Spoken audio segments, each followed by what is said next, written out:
정양숙 담임 목사님께서 귀한 하나님의 말씀을 전해주시겠습니다. 은혜의 시간 되시길 바랍니다. 아기 예수의 정결 예식이란 설교 제목으로 말씀을 살펴보려고 합니다.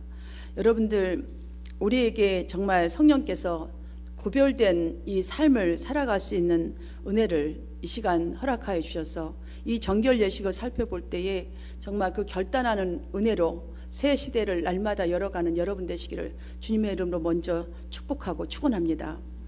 본문의 저자 누가는 이 요셉과 마리아가 아기의 이름을 짓는 이 과정에서 자신들의 의견은 전혀 적용하지 않고 하나님께서 이 천사들을 통해서 명령하신 그대로 예수라라고 이름을 지었습니다. 그리고 또한 누가는 예수 탄생을 첫 아들이라고 소개하면서 장자가 출생한 후 한 달이 지나면 하나님께 바친다는 그 할례와 정결 예식을 받는 것에 대한 이 이야기를 소개하는 것이 오늘 본문 말씀입니다. 그래서 우리가 크리스마스 내일 모레 성탄 주일을 맞이하고 또한 새로운 결단을 하기 위해서는 이 할례 예식에 대한 정말 누가가 아들을 이 예수 탄생을 첫 아들이라라고 소개한 이 의미가 무엇인지를 이 시간 알게 되고, 또한 할례와 이 정결 예식을 우리가 알게 된다면 여러분은 분명히 어떠한 새로운 결단을 하고 인생을 살아갈 줄 믿습니다. 누가가 이 예수 탄생을 첫 아들이라 소개한 이 의미는 성령으로 말미암아 탄생한 첫 아들이라는 것을 지금 밝히기 위해서입니다. 여러분들도 여러분 가정에서는 첫 딸, 첫 아들임을 기억하십시오. 왜냐하면 세상 사람이 아니라 성령의 사람이기 때문입니다. 성령이 나와 함께하기 때문입니다. 정말 아기 예수가 받은 이 의식들은 곧 예수 그리스도께서 십자가를 지심으로 율법을 완성했기 때문에 이제 율법 의식을 행하지 않고서도 우리들은 이 그리스도를 통해서 하나님의 백성이 될 수 있고 또한 하나님께 나아갈 수 있게 되었음을 깨닫게 하기 위하여서 지금 이 말씀들을 소개하고 있는 것입니다. 따라서 우리 모두는 율법에 나타난 정신만큼은 절대로 잊어서는 아니 될 것입니다. 보십시오. 요셉과 마리아도 그리고 아기 예수님의 이 정결 의식도 성령의 인도하심에 따라서 이루어졌음이 지금 이 본문을 보면 확실하게 나타나 있습니다. 천사가 말을 했고 율법이 말한 그대로를 따라했지 않습니까? 이 모두가 우리에게 주는 교훈은 하나님의 백성이라는 이 정체성을 가지고 거룩하게 살아야 함을 말씀하고 있는 것이기 때문입니다. 아기 예수님이 받으신 이 정결 예식은 율법의 핵심인 내 마음을 다하고 목숨을 다하고 뜻을 다하여 주 너의 하나님을 사랑하라 하고 내 이웃을 내 몸과 같이 사랑하라 함을 우리에게 명백하게 지금 보여주고 가르쳐 주고 있는 이 사건이 바로 정결 예식과 마리아가 그대로 요셉이 그대로 아기 이름을 예수라 하라 하신 이 속에 다 담겨져 있는 것입니다. 만약에 사람들이 행위로 구원을 받는다라면 사람마다 타고난 이 능력이 각기 다르기 때문에 수많은 차별성이 생길 수밖에 없습니다. 여러분, 만약에 우리가 행위를 한다면 각자마다 받은 달란트도 틀리고 능력도 다르는데 어떤 것으로 어떻게 구원을 받는다는 것이 확정될 수 있겠습니까? 요한복음 14장 18절을 보면 내가 너희를 고아와 같이 버려두지 아니하고 너희에게로 오리라. 이 말씀이 누가 하신 말씀입니까? 예수님이 하신 말씀입니다. 여기서 말씀한 고아들은 누구입니까? 바로 우리 인생들입니다. 한 사람 한 사람들입니다. 이 말씀은 곧 하나님이 세상을 이처럼 사랑하신 그 참사랑의 행동을 독생자 예수를 이 땅에 보내심으로 가장 공평한 구원의 길을 하나님께서 열어놓으셨다는 말씀과도 같습니다. 태초에 하나님께서 천지를 만드시고 뭐라고 표현하셨습니까? 보기에 좋았다라고 했습니다. 자, 이렇게 말씀하셨죠. 그 다음에 사람을 만드시고 나서는 어떻게 했어요? 심히 좋았다. 그러니까 사람도 천지도 만들어 놓고 좋았다. 사람은 더더욱 좋은 거예요. 너무 좋아서 그냥 심히 좋았다라고 했어요. 특별히 사람은 하나님의 형상을 따라 지음받은 존재로 만드셨습니다. 다른 생명들과 엄격히 구별되도록 사람에게는 이해력과 감정과 의지와 양심까지도 주셨습니다. 이게 하나님의 형상을 따라입니다. 그러나 처음 아담의 이 죄악으로 인하여서 그 좋던 이해력이 어두워졌습니다. 그 좋던 이해력이 심히 좋았더라. 너무너무 매일 해했던 그 이해력도 없어졌고, 감정은 삐뚤어졌습니다. 의지는 자유롭지 못했습니다. 양심은 왜곡된 상태로 살아가다 보니까 모든 것이 다 심판과 저주로 바뀌어 버렸습니다. 아멘이십니까? 맞지 않습니까, 여러분? 오늘 말씀을 우리가 교리적 측면에서 살펴본다면 이 시대를 살아가는 그리스도인들이 이 성도라는 이 막연한 신앙 인식 정도가 아니라 예수 그리스도의 탄생은 첫 번째로 온 세상에 소망을 주는 굿뉴스라는 이 사실을 알게 될 것입니다. 구원의 문이 활짝 열렸다. 그러니까 내가 어떻게 해야 된다는 걸 여기다 집어넣어야 합니다, 여러분. 우리도 새 사람 된 그 첫 아들, 첫 딸로 살아가려고 애쓰고 힘쓰게 될 줄 믿습니다. 또 두 번째로는 아기 예수의 이 성결 의식은 바로 아기 예수가 메시아로서 인간의 죄의 문제를 어떻게 해결하셨는지를 실제적으로 보고 느끼는 것처럼 지금 이 사실을 잘 여러분들이 보시면 여러분이 느끼고 감동으로 받아서 우리 각자의 삶에 그런 드려짐의 헌신의 삶을 사는데 적용하게 될 줄 믿습니다. 오늘 본문 시작을 보십시오. 아기가 난 지 8일 만에 할례식날 천사가 전에 일러준 대로 그 이름을 예수라 하였고, 또한 모세의 법대로 아기에게 정결 의식을 행하기 위해서 부모가 아기를 데리고 지금 예루살렘으로 올라갔다고 합니다. 지금 읽은 이 말씀에는 보면요, 첫 번째로 천사가 말해 주었다. 둘째는 모세의 율법대로. 이 두 가지가 우리에게 굉장히 중요한 문제입니다. 왜냐하면 죄로 인해서 멸망할 인류를 구원하실 예수님의 구속 활동이 지금 구체화되고 있기 때문입니다. 천사가 말해 주었다. 이미 오래전의 예언이지요. 그 다음 모세의 율법대로, 이미 말씀하신 그대로 이제 행동이 나오는 것이에요. 하나님의 행함이, 이 땅을 구원하시기 위한 그 행함이 구체적으로 지금 행하고 있다는 이 사실을 밝히고 있는 것이기 때문이지요. 여러분, 누가복음 그 1장 30절과 31절에 보면 천사가 마리아에게 말합니다.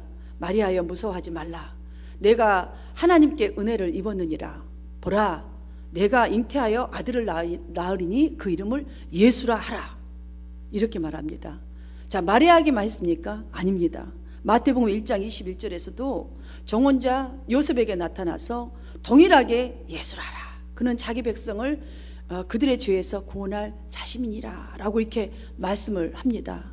이 두 사람 다 틀린 곳에서 말씀을 받았습니다.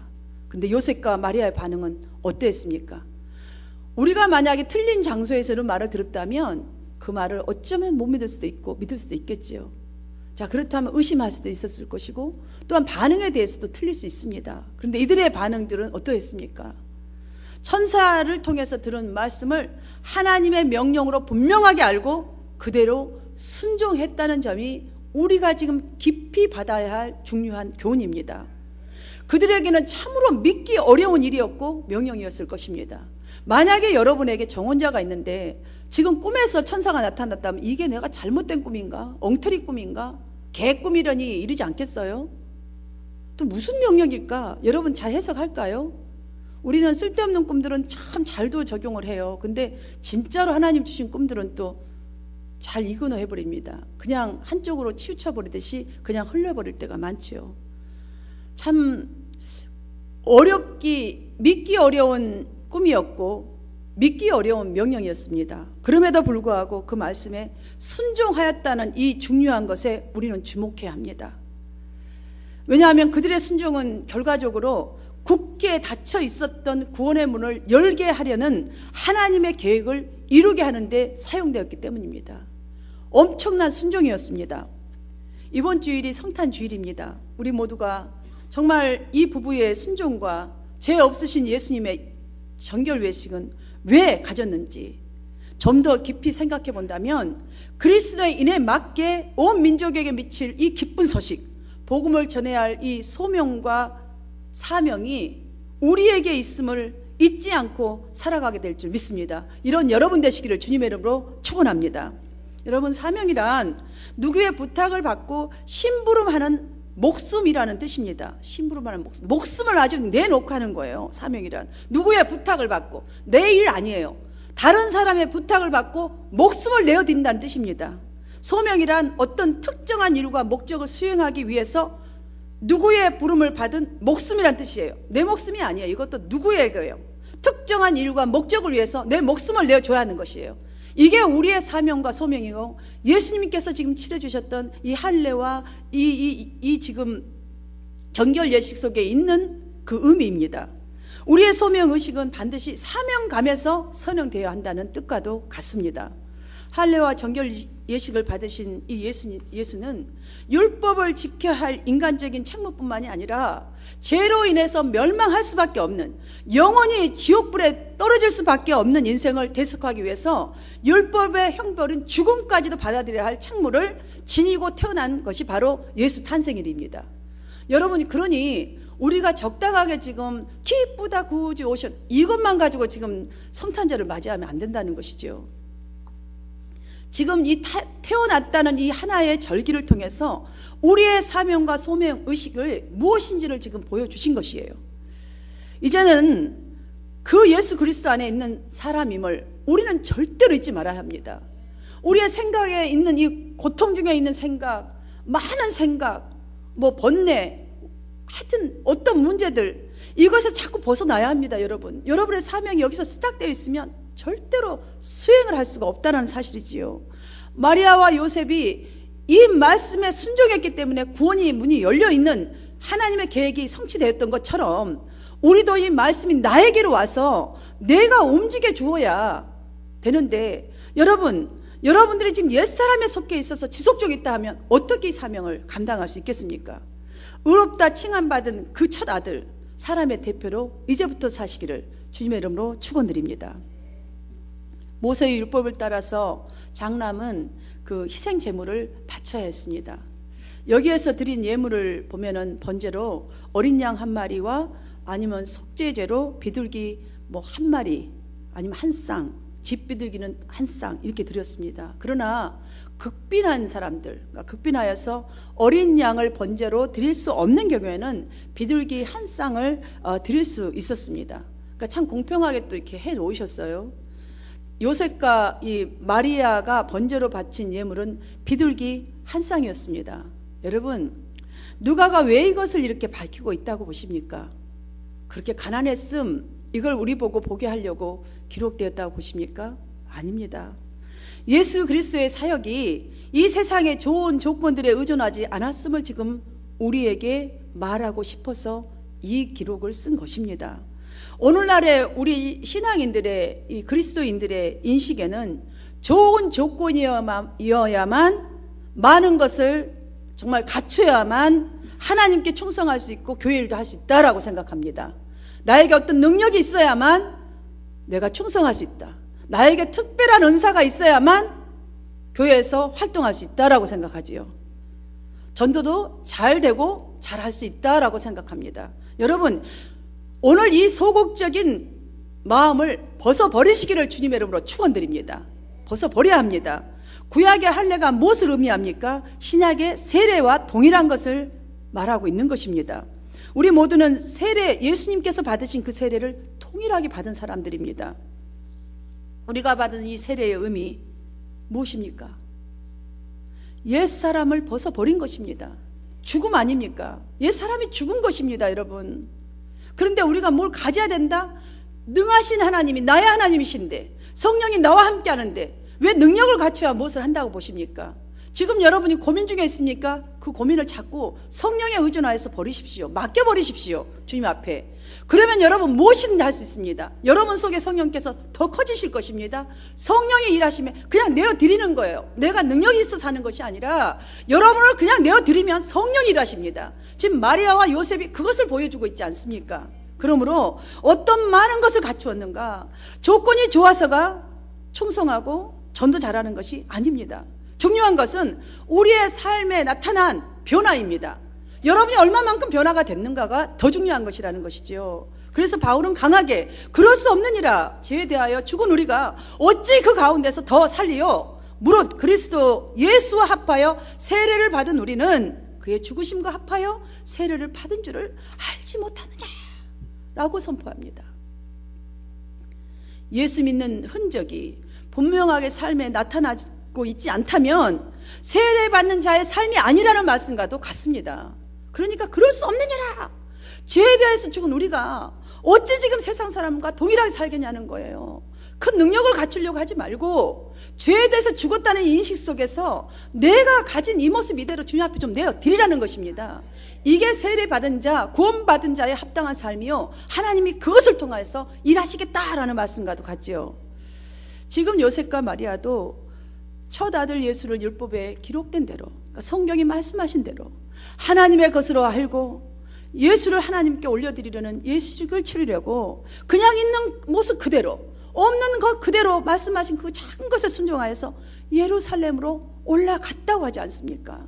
바로 이 자세가 중요합니다. 있는 그대로 순종하는 그 자세가 중요하다는 것이지요. 여러분의 인생이 하나님의 기준, 하나님 말씀에 입각한 삶을 살기 위하여서는 성경대로 순종하는 은혜가 메마르지 않게 되기를 주님의 이름으로 축원드립니다. 여러분 이것만 있으면 됩니다. 성경대로 그냥 오늘 말씀 들으면 이 말씀 따라 따는 것, 이대로가 여러분을 통해서 하나님께서 역사하실 믿음인 것을 잠시도 잊지 마시기를 바랍니다. 우리가 받은 구원의 의미는 죄에서만 건진받은 것이 아닙니다. 사는 날 동안 다른 사람을 부욕해 하는 삶을 살도록 하기 위해서 독생자를 아낌없이 내어주심으로 구원해 주신 것이에요. 이 큰 뜻이 여러분 한 분 한 분에게 있음을 잠시도 잊지 마십시오. 구원이란 이 선물을 통해서 우리에게 하나님 나라의 소명과 또한 소망을 주신 것이에요. 이미 받은 것입니다. 이제 복음 앞에 어떤 자세로 행동해야 하겠습니까? 여러분은 어떤 자세로 반응하겠습니까? 말씀한 그대로 여러분 요셉과 마리아처럼 행동하시겠습니까? 우리가 행동해야 될 건 첫 번째로 하나님의 말씀에 순종하는 그 예배의 삶이 우리가 드려야 할 예식이길 원합니다. 우리가 드려야 할 예식입니다. 둘째, 그의 나라와 그의 의를 위해서 이웃의 죄를 대신하여서 십자가를 지겠다는 희생자가 되길 원합니다.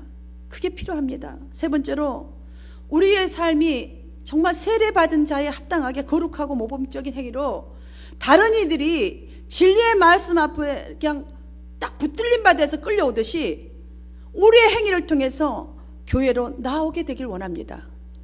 여러분이 그렇게 살면요 여러분의 모습을 보고 그냥 여러분 손에 붙들려서도 줄줄줄 따라오듯이 교회 앞으로 오게 되어 있습니다. 이러한 성도들의 삶에는 분명하게 하늘문이 열릴 것입니다.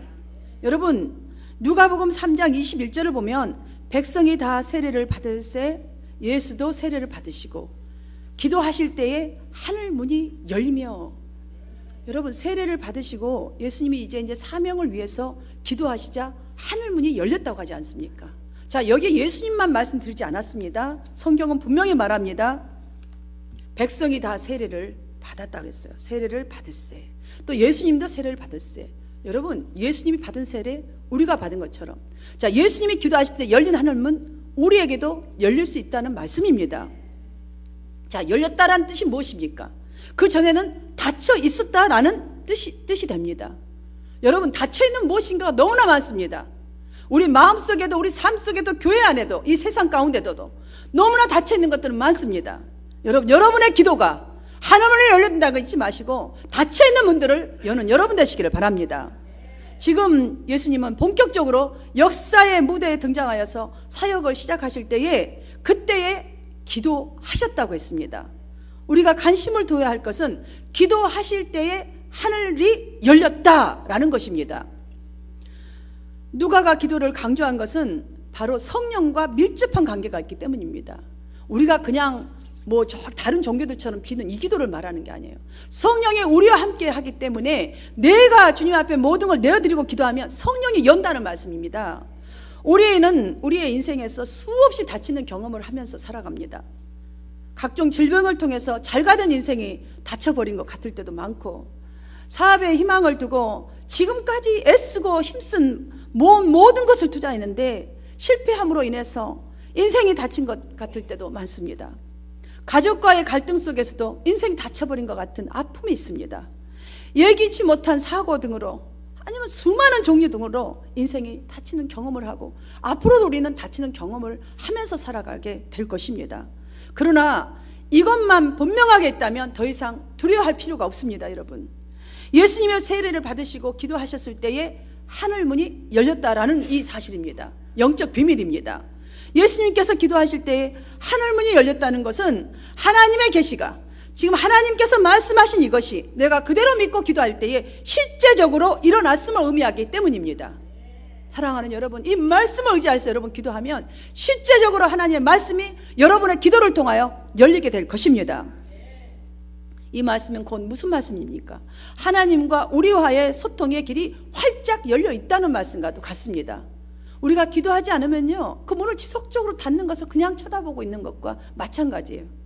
교회는 다니지 않습니까? 쳐다보는 구경꾼인 것이지요. 사랑하는 여러분으로 인해서 주님의 몸된 교회에도, 여러분 가문에도, 이웃에게도 소망의 문이 활짝 열릴 수 있음을 믿으십시오. 아기 예수가 받으신 이 세례와 정결의식은 훗날 그리스도께서 구원의 문을 여신 사역의 예표 아닙니까? 사랑하는 여러분, 이 사실을 잊지 말아야 할 것입니다. 그리스도는 구원 인류 사역을 감당하기 위해서 위로는 정말 하나님 사랑을 실천하셨고 아래로는 이웃 사랑을 실천하셨음을 우리는 기억해야 합니다. 이 정결 예식이 바로 그 예식입니다. 나를 온전히 주님 앞에 드려드리고, 하나님, 내가 어느 곳에서 어떤 모습을 사용하든지 하나님, 내가 내어드리니 하나님 마음껏 사용하세요. 주님의 도구일 뿐입니다 라는 예식입니다. 자, 세례 무엇을 뜻합니까? 나는 다 죽었습니다, 나는 없습니다 라는 뜻 아니겠습니까? 여러분, 그런데 누가가 우리가 또 한 가지 기억할 게 있습니다. 여기서 보니까 예수님을 남자 아기, 그러니까 첫 아들 사람으로 이렇게 묘사했다는 것이죠. 이것을 잊지 말아야 할 것 같습니다. 우리의 믿음이 그만큼 그리스도를 부분적으로 의지하는 연약한 존재라는 사실을 깨닫게 하기 위해서 첫 아들 사람, 다른 의미도 있겠지만 저는 그렇게 해석하고 싶습니다. 우리가 아무리 옛사람이 죽었다고 고백한들 우리 속에는 여전히 자만과 믿음이 함께 섞여 있습니다. 그래서 때로는 내가 마치 그리스도를 돕는 것 같은 그러한 신앙일 때가 참으로 많습니다. 까딱만 벗어나면, 조금만 벗어나면 내가 마치 그리스도를 아주 그냥 어떻게 섬겨가지고 그냥 돕는 것 같은 그런 신앙에 내도 모른 사이에 교만이 우리의 속을 꽉꽉 채울 때가 많습니다. 따라서 우리가 성전을 찾는 것만으로는 부족합니다. 여러분, 예배 자리로 나오는 것만 부족합니다. 기도만 회복하면 된다는 그 의식만으로는 부족합니다. 나는 예수님을 믿는다 말 정도의 믿음만으로는 정말로 위태합니다. 천하 인간의 구원을 얻을 만한 다른 이름을 우리에게 주신 일이 없다라고 분명히 성경은 우리에게 말씀합니다. 예수 그리스도의 인격과 사역을 믿는 것이 실제적이어야 합니다. 실제적이어야 합니다. 삶에 온전히 나타나도록 우리가 적용해야 합니다. 이 믿는 것 정도, 아는 것 정도 되겠지라는 것 정도는 절대로 안 된다는 사실이에요. 요셉과 마리아처럼 여러분의 마음을 전적으로 주님의 말씀에 쏟는 믿음이 되게 하십시오. 태양이 점점 솟아오르면요, 처음에 오를 때만 잘 모릅니다. 그런데 온 천하를 활짝 비춰버리지 않습니까? 그 어둡던 그 새벽이 언제 있었는지 기억도 나지 않습니다. 사랑하는 여러분, 이 말씀이 여러분의 삶에 먼저 비칠 수 있도록 적용하십시오. 실제적이 되도록 행동하십시오. 진리의 말씀을 믿고 따르는 믿음이 우리 영혼 속으로 들어올 때에 비로소 우리의 마음의 변화가 일어나게 되어 있습니다. 하나님께서 원래 여러분에게 주셨던 재능, 소망, 사랑, 많은 은사들을 주님께 순종케 하게 할 수 있습니다. 그렇게 순종케 함으로써 우리의 믿음 위에 역사가 일어나게 될 것입니다. 예수 그리스도께서 아버지로부터 받은 사명을 온전히 감당하시고 첫 아들 그리스도의 그 권세의 이름을 우리에게 주시지 않았습니까?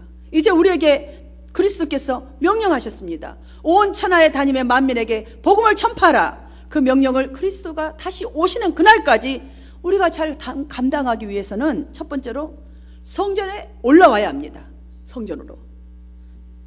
요셉과 마리아처럼. 두 번째, 가진 그대로를 가지고 순종하는 것입니다. 여러분, 있는 모습 그대로 순종하십시오. 달라져서 순종하겠다는 것으로는 절대 우리는 할 수 없습니다. 있는 모습 그대로. 지금 뽀르퉁하십니까? 뽀르퉁한 속에서도 좋은 거 있습니다. 그 모습 그대로 한번 순종해 보십시오. 순종해 보십시오. 오늘 말씀 한 가지 여러분 속에 왔습니까? 그게 순종하면 됩니다. 세 번째로, 우리의 삶이 예배자가 되도록 하십시오. 아기 예수처럼 우리 모두가 거룩함으로 이 구별된 삶을 살아갈 때에 여러분의 가문과 믿음과 이 온 세상에 하늘문이 열리게 될 줄 믿습니다. 기도드리겠습니다. 하나님 아버지, 주님 만나기 전 이미 주님 만난 우리, 앞으로 주님처럼 살아가야 될 우리, 하나님 이 시간 예수 그리스도께서 받으신 할례와 정결 예식을 통해서 깨달았습니다. 교훈을 삼았습니다. 하나님, 아는 것만으로 부족합니다. 내가 주님을 믿는다라는 것 정도로 부족합니다. 하나님, 이제 정말 우리의 삶에 세례를 받은 자다운 삶의 변화가 있도록 아버지 적용하게 하여 주시옵소서. 그리하여서 새 시대를 열어가고 아버지 하나님 새 문화를 열어가며 하나님의 나라가 이 땅 가운데 아버지 속히 임하는데 정금같이 쓰임받는 각 우리 성도들 될 수 있도록 축복하여 주시옵시고 이들을 사용하여 주시옵소서. 내어드리는 신앙이 되게 하여 주시옵시고 있는 모습 그대로 순종하는 귀한 하나님의 백성들 되게 하여 주시옵소서. 예수님 이름으로 감사드리며 기도하옵나이다. 아멘.